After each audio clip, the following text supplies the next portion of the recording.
Au nom de tous les membres de l'Association des Amis du Père Riobé, je m'adresse à toi, Jean-Marie, en ce triste jour de séparation, pour te dire toute notre reconnaissance pour le combat incessant que tu as mené pendant plus de 50 ans en faveur de la non-violence. Je me limiterai à rappeler les circonstances qui t'ont permis de nouer des liens très forts avec l'ancien évêque d'Orléans, Guy-Marie Riobé.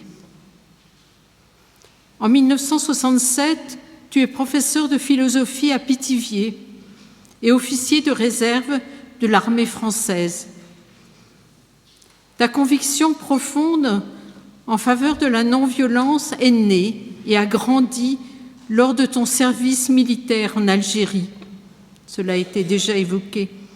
Pour protester contre toutes les violences que tu as vécues alors, tu décides de demander le statut d'objecteur de conscience. Comme celui-ci t'est refusé, tu oses, avec 2 prêtres du diocèse d'Orléans, dans la même situation que toi, Jean Desbois et Jean-Pierre Perrin, de renvoyer ton livret militaire. Avec eux, tu entames une grève de la faim en plein centre d'Orléans et alertes l'évêque du lieu, Guy-Marie Riobé, de votre situation. Au début de vos entretiens avec lui, ce ne fut pas facile, mais petit à petit, vous avez réussi à le convaincre de la justesse de votre cause, que vous agissiez par profonde conviction au nom de l'Évangile et du message de paix de Jésus pour tous les hommes et femmes de ce monde.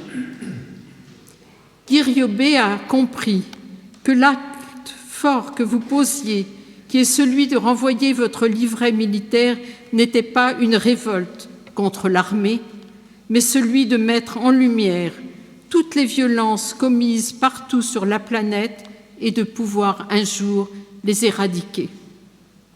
Rappelons-nous, Jean-Marie, d'une de tes phrases fortes qui a déjà été citée, « La violence n'est jamais la solution, elle est le problème ».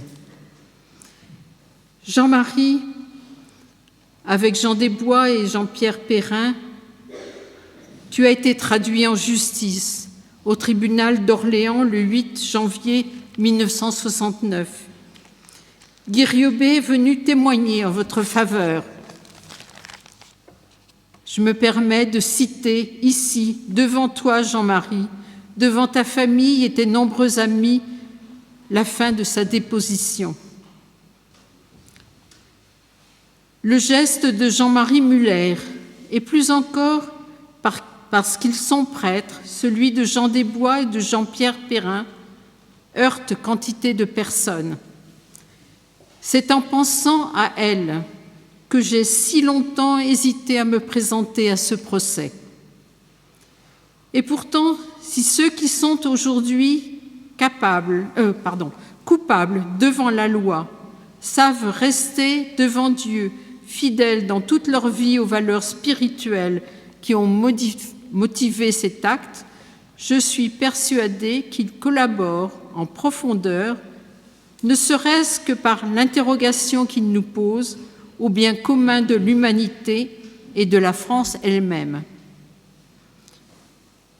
Le procès, de par la présence inattendue de l'évêque d'Orléans et de son fort témoignage, fut très médiatisé et eut un écho retentissant en France et à l'étranger.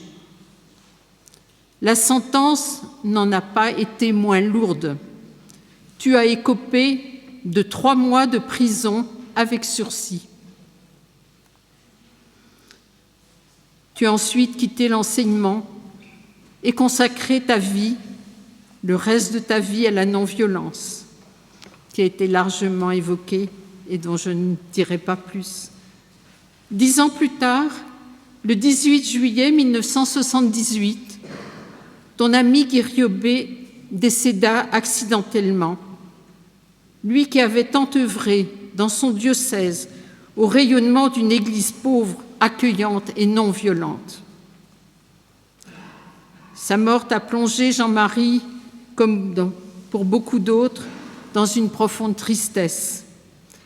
Tu as décidé de fonder, en décembre 1979, avec Louis Rétif et Olivier Clément, l'Association des Amis du Père Riobé. Tu fus membre du conseil d'administration et pendant quelques années vice-président, toujours très actif lors des colloques qui furent organisés, très impliqué par exemple lors de l'éviction du siège épiscopal d'Évreux de Jacques Gaillot ou lors de l'assassinat des moines de Tibérine, etc. Ton combat n'a pourtant pas été mené tout à fait à son terme, comme tu l'aurais souhaité.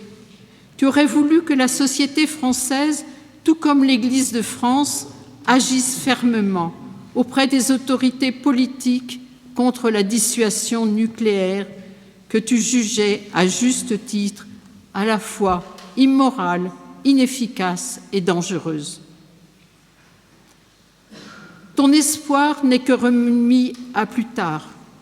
Il faudra encore beaucoup de temps pour que les esprits changent et que les violences quotidiennes perpétuées dans l'Église, dans les familles, à l'école, dans tous les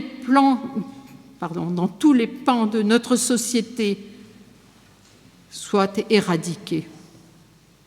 Jean-Marie, un grand merci pour ta très forte contribution à éclairer les esprits et les cœurs en faveur de la paix.